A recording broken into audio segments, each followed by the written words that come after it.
Segunda Reis, capítulo 1. Juízo de Deus sobre Acasias. Depois da morte de Acabe, Moabe revoltou-se contra Israel. Acasias sofreu uma queda da sacada do seu quarto, no palácio de Samaria, e não se recuperava de seus ferimentos. Então mandou chamar alguns mensageiros e ordenou-lhes: Ide consultar Baal-zebube, o príncipe deus de Ecrom, a fim de saber se ficarei curado deste mal. Mas o anjo de Yahvé disse a Elias, o tesbita: Prepara-te e vai ao encontro dos mensageiros do rei de Samaria e questiona-lhes: Porventura não há Deus em Israel para irdes consultar Baal-zebube, deus de Ecrom? Agora assim diz Yahvé, o Senhor: Não descerás do leito ao qual subistes, mas com certeza morrerás. E Elias partiu. Os mensageiros retornaram para junto de Acasias, que lhes indagou: Por que voltastes? Eles lhe informaram: Um homem veio ao nosso encontro e nos admoestou: Voltai ao rei que vos enviou e dizei-lhe: Assim fala Yahvé, o Senhor: Acaso não existe Deus em Israel? Por qual razão mandaste consultar Baal-zebube, deus de Ecrom? Por este motivo não te levantarás mais desse leito, sobre o qual estás prostrado, e certamente nele morrerás. Então o rei lhes inquiriu: Qual era a aparência do homem que vos encontrou e vos transmitiu essas palavras?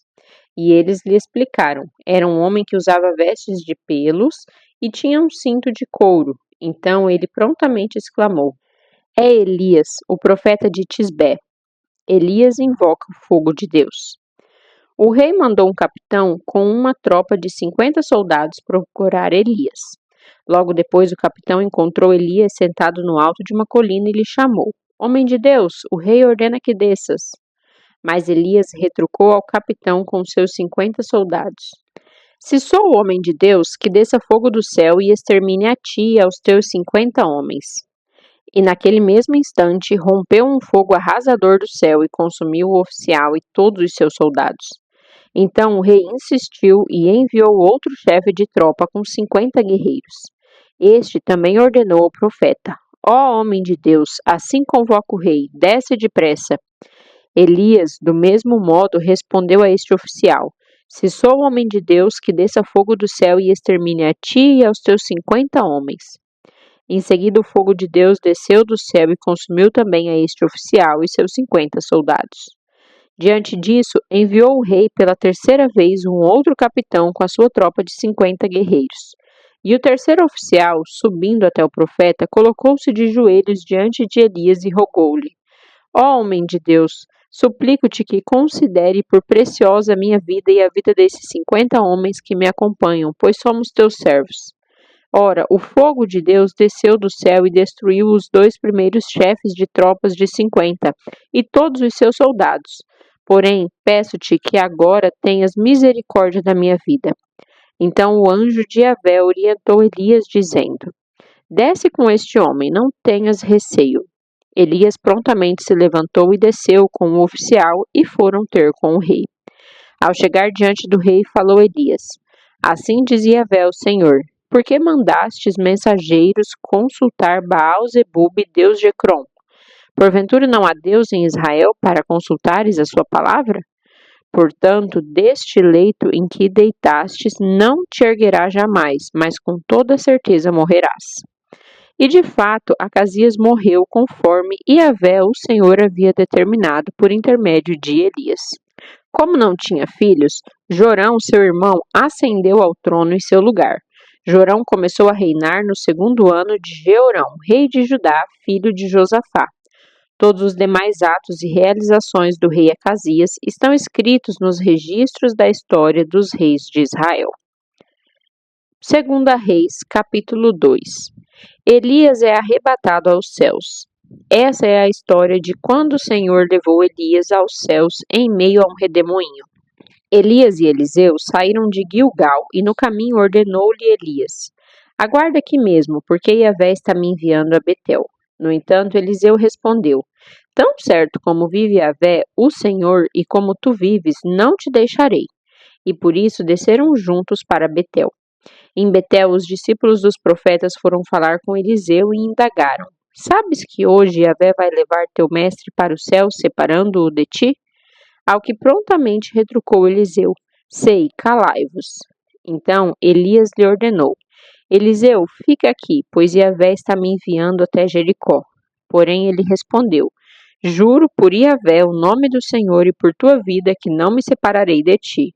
E assim desceram juntos a Jericó. Os irmãos seguidores dos profetas que estavam em Jericó se aproximaram de Eliseu e questionaram: Sabes que hoje o Senhor vai levantar teu mestre por sobre a tua cabeça para o céu? E ele replicou: Sim, eu sei, mas não fale mais sobre isso. Em seguida, Elias lhe disse: Aguarda aqui, porque Yahvé está me enviando ao Jordão. Mas ele contestou: Tão certo como vive o Senhor e vive a tua alma, não te deixarei seguir só. E sendo assim, ambos partiram juntos. 50 discípulos dos profetas foram também e ficaram observando a distância que se passava, quando Elias e Eliseu se detiveram à beira do rio Jordão. Então Elias tomou seu manto, dobrou-o e bateu nas águas com ele, as quais imediatamente se dividiram, e os dois atravessaram sobre terra seca. Assim que atravessaram, Elias propôs a Eliseu: Pede-me o que queres que eu te faça, antes que seja levado para longe de ti. Ao que respondeu Eliseu: Rogo-te como herança porção dobrada do teu poder espiritual. Elias respondeu: Em verdade pediste algo muito difícil. Todavia, se me vires quando eu for levado da tua presença, assim se fará contigo. Porém, se não conseguires perceber o meu arrebatamento, não se fará.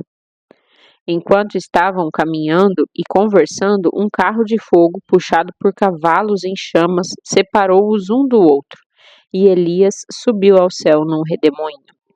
Eliseu sucede Elias. Assim que viu tudo isso acontecendo, Eliseu gritou: Aba, meu mestre, meu pai, tu foste com os carros de guerra e os cavaleiros de Israel. E quando já não podia mais segui-lo com os olhos, Eliseu tomou as próprias vestes e as rasgou ao meio. Em seguida, pegou a capa de Elias, que tinha caído, voltou e parou à margem do rio Jordão. E havendo tomado o manto de Elias, que tinha caído, bateu com ele nas águas e declarou: Onde está Yahvé, o Deus de Elias? Prontamente as águas se separaram em duas partes e Eliseu passou sobre o solo seco para o outro lado. Quando os discípulos dos profetas de Jericó observaram o que se passava, exclamaram: Eis que o poder espiritual de Elias agora repousa sobre Eliseu. Então aproximaram-se dele e inclinaram-se com o rosto rente ao chão. E lhe disseram: Há 50 homens guerreiros entre os teus servos. Deixa-os ir em busca do teu senhor. Pode ser que o espírito de Yahvé o tenha levado e deixado sobre algum monte ou depositado em algum vale. Entretanto ele ordenou: Não mandeis ninguém procurá-lo. Contudo, eles o importunaram a ponto de aborrecê-lo. Então ele consentiu: Envia-os, pois. E mandaram 50 valentes, que o procuraram por 3 dias sem encontrá-lo. Voltaram para junto de Eliseu, que tinha permanecido em Jericó, o qual lhe admoestou: Não vos dissera eu que não fosseis? 2 milagres de Eliseu. Os moradores da cidade fizeram uma reivindicação a Eliseu. A cidade tem um ambiente agradável, como bem pode ver o nosso Senhor, mas suas águas são péssimas e a terra é infértil. Ordenou-lhes Eliseu: Trazei-me um prato novo e ponde nele sal. E eles lhe o trouxeram. Ele foi à fonte das águas, lançou-lhe sal e declarou: Assim diz Yahvé: Eu purifiquei estas águas, e elas não causarão mais morte e esterilidade. Imediatamente aquelas águas se tornaram puras, e assim permanecem até o dia de hoje, conforme a palavra que Eliseu havia proferido. De lá, Eliseu subiu a Betel. Ao subir pelo caminho, uns rapazinhos que o saíram da cidade zombaram dele, exclamando: Volta, careca, suma daqui, careca. Então ele se virou para trás e, observando aquela turma de meninos, amaldiçoou-os em nome de Yahvé, o Senhor. Em seguida, 2 ursas ferozes saíram do bosque e despedaçaram 42 deles. Em seguida, partiu para o Monte Carmelo, de onde retornou a Samaria. 2 Reis, capítulo 3. Reinado de Jorão em Israel. No 18º ano de Josafá, rei de Judá, Jorão, filho de Acabe, tornou-se rei em Israel, em Samaria, e governou 12 anos. Jorão procedeu erradamente diante dos olhos do Senhor, mas não como seu pai, nem como sua mãe, pois destruiu a coluna de Baal que o seu pai tinha erguido para adoração. Contudo, seguiu os pecados de Jeroboão, filho de Nebate, maus procedimentos que induziram Israel a pecar, e dessas maldades não se afastou. Israel e Judá contra Moabe. Messa, rei dos Moabitas, tinha muitos rebanhos e pagava 100.000 cordeiros e a lã de 100.000 carneiros como tributo vassalar ao rei de Israel. Todavia, quando morreu Acabe, o rei de Moabe, revoltou-se contra o rei de Israel. Naquela época, o rei Jorão saiu de Samaria e arregimentou todo Israel. Depois mandou transmitir uma mensagem ao rei de Judá, dizendo: O rei de Moabe rebelou-se contra mim. Portanto, tu irás comigo à guerra contra os moabitas? Ele prontamente replicou: Sim, eu irei. Estarei ao teu lado, o meu povo como o teu povo, e os meus cavalos de guerra junto aos teus. E indagou: Por qual caminho haveremos de subir? Ao que Jorão orientou: Pelo caminho do deserto de Edom. O rei de Israel, o rei de Judá e o rei de Edom partiram. E depois de darem uma volta de 7 dias de marcha, faltou água para o exército e para os animais que o seguiam. Então o rei de Israel exclamou: Ai de nós, será que Yahvé reuniu-nos, os 3 reis, para entregar-nos nas mãos dos moabitas? Mas Josafá, rei de Judá, indagou: Acaso não existe aqui um profeta de Yahvé para podermos consultar o Senhor por seu intermédio? Então um dos servos do rei de Israel respondeu: Está aqui Eliseu, filho de Zafate, que como discípulo derramava água sobre as mãos de Elias.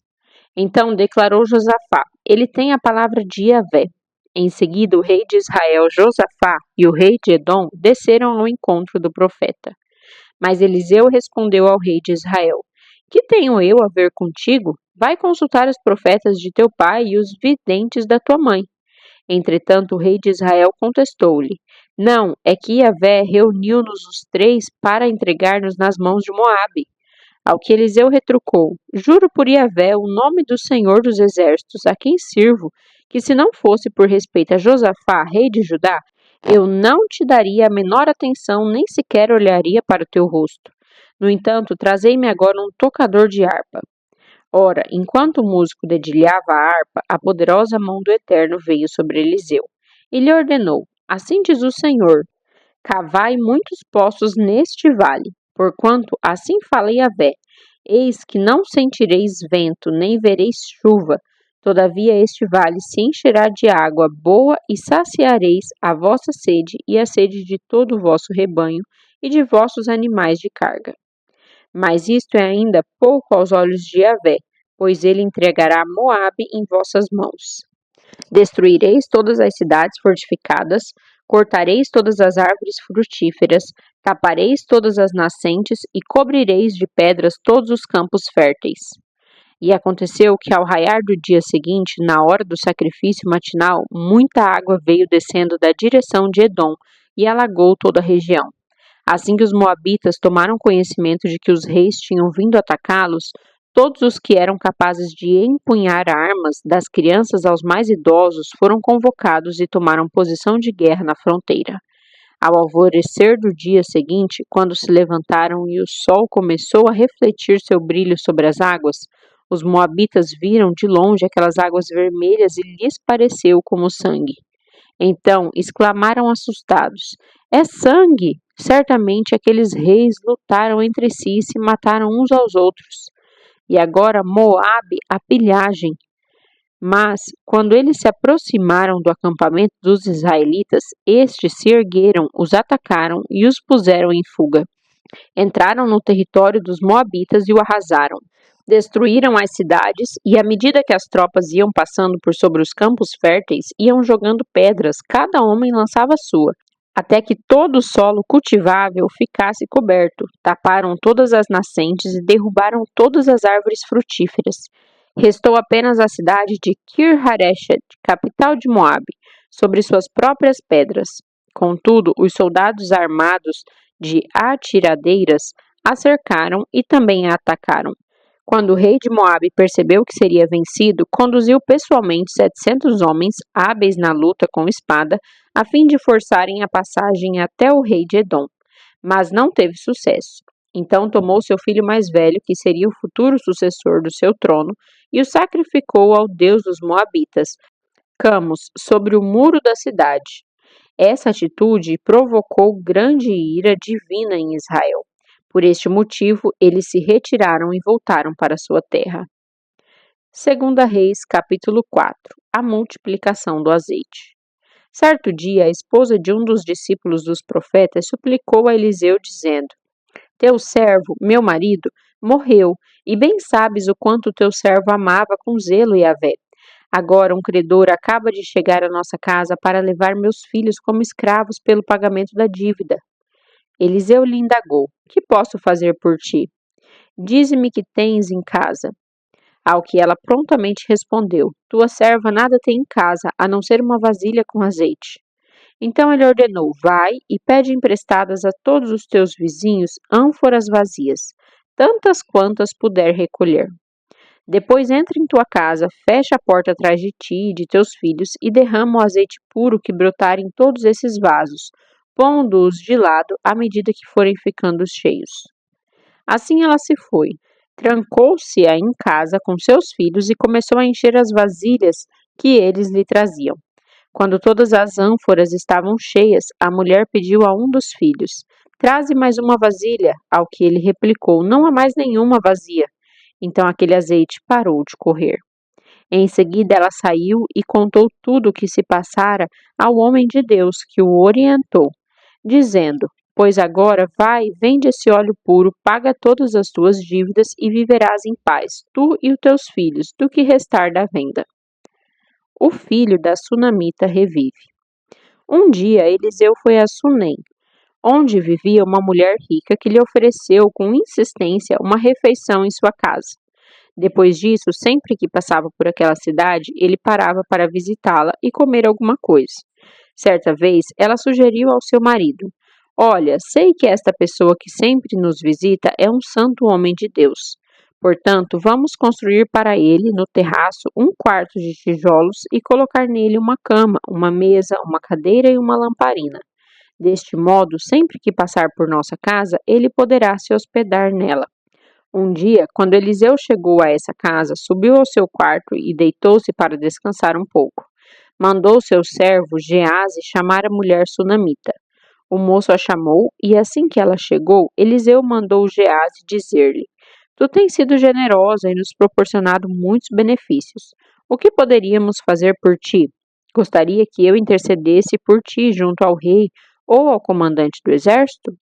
Diante do que ela respondeu: Eis que vivo em paz entre o meu próprio povo. Mais tarde, entretanto, Eliseu perguntou a Geazi: O que poderíamos fazer em favor dessa mulher? E Geazi respondeu: Bem, ela não tem filho e seu marido é bastante idoso. Então solicitou-lhe Eliseu: Vai e chama-a de novo. Geazi foi e a chamou, e ela chegou até a porta. E Eliseu lhe declarou: Por volta desta época, no ano que vem, terás um filho nos braços. Contudo, ela ponderou: Não, meu senhor, não iludas a tua serva, ó homem de Deus. Entretanto, assim como Eliseu lhe afirmara, a mulher sunamita engravidou e no ano seguinte, no tempo certo, deu à luz a um filho. Quando o menino já estava crescido, saiu um dia com seu pai, que estava com os ceifeiros. Então ele gritou ao pai: Minha cabeça, ai, que dor na cabeça! O pai imediatamente rogou a um servo: Leva-o à sua mãe. Este o tomou e o levou à sua mãe, e o menino ficou no colo dela até o meio-dia, e então morreu. Ela subiu, deitou-se sobre a cama do homem de Deus, e depois de fechar a porta, se foi. Então mandou chamar o marido e suplicou-lhe: Manda-me, pois, um dos servos com uma jumenta. Vou depressa à casa do homem de Deus e volto logo. Indagou-lhe o marido: Por que vais ter com ele hoje ainda? Não é Neomênia, dia de lua nova, nem Shabat. Mas ela, despedindo-se, lhe disse: Shalom, fique em paz. Então ela mandou selar a jumenta e ordenou ao servo: Conduze-me depressa e não para no caminho, senão quando eu mandar. Ela partiu para encontrar-se com o homem de Deus no Monte Carmelo. Assim que ela avistou de longe o homem de Deus, alertou seu servo Geazi. Ali vem chegando a sunamita. Corre, pois, ao encontro dela e indaga-lhe: Está tudo bem? Como está teu marido e como está teu filho? E ela respondeu a Geazi: Shalom, tudo em paz. Contudo, assim que chegou ao monte diante do homem de Deus, prostrou-se aos seus pés. Geazi aproximou-se para erguê-la, mas o homem de Deus lhe pediu: Deixa-a em paz, porquanto seu coração está muito angustiado. Mas Yahvé não quis me revelar o motivo desta terrível aflição. Então ela desabafou: Porventura pedi ao meu senhor algum filho? Eu não te roguei para que não me enganasses? No mesmo instante, Eliseu ordenou a Geazi: Cinge teus lombos, prepara-te, pega o meu cajado na mão e vai. Se encontrares alguém pelo caminho, nem o cumprimentes. Se alguém te saudar, nem lhe respondas. Assim que chegares, deposita o meu cajado sobre o rosto do menino. Porém, a mãe do menino exclamou: Tão certo como vive o Senhor e tu vives, juro que se ficares aqui, eu não retornarei aos meus. Então ele decidiu acompanhar a mulher até a sua casa. Contudo, Geazi chegou primeiro e colocou o cajado sobre o rosto do menino sem vida. Mas ele não disse uma palavra, nem reagiu de forma alguma. Então Geazi saiu correndo de volta e encontrou-se com Eliseu no caminho e exclamou: Mestre, o menino não volta a si. Quando Eliseu chegou à casa da sunamita, o menino estava deitado morto e estendido sobre sua cama. Então ele entrou, fechou a porta e orou a Yahvé, o Senhor. Em seguida deitou-se sobre o menino e, encostando sua boca à boca do menino, seus olhos sobre os olhos do menino e as suas mãos repousaram sobre as mãos do menino. Enquanto se debruçava sobre ele, o corpo do menino foi se aquecendo. Eliseu levantou-se e começou a caminhar pelo quarto de um lado para o outro, depois subiu na cama e estendeu-se sobre o corpo do menino, mais uma vez. Então o menino espirrou 7 vezes e abriu os olhos. Eliseu chamou Geazi e o mandou imediatamente chamar a sunamita. E Geazi foi correndo. Quando ela chegou, Eliseu disse: Toma teu filho. Ela entrou, prostrou-se aos seus pés, curvando-se com o rosto rente ao chão, e em seguida pegou o filho e saiu. A comida envenenada se torna sã. Eliseu voltou a Gilgal quando a fome assolava toda a região.